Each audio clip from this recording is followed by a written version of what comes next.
You need people who, and this is very tricky, you need people who are experts in a certain domain area, because the world is so complex today, it's really hard to invent something if you're not an expert, if you don't have the underlying tools at your disposal and know what's going on. You can't invent something in neurosurgery without knowing something about neurosurgery. It's just going to be very difficult because we're very advanced. And that's true in every field of endeavor. But to really be an inventor, you have to combine that expertise with the beginner's mind.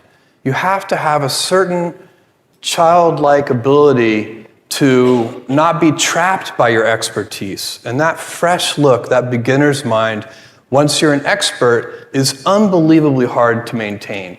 But great inventors are always looking. They have a certain divine discontent, and they may have seen something 1,000 times, and still it occurs to them that that thing, even though they're accustomed to it, could be improved.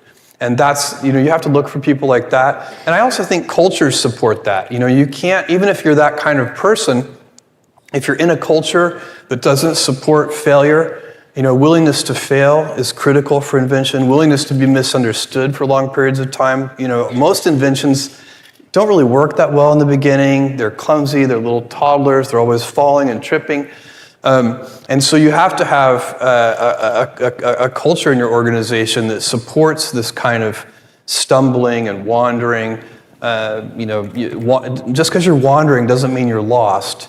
And that's a really important thing to keep in mind when you're trying to invent.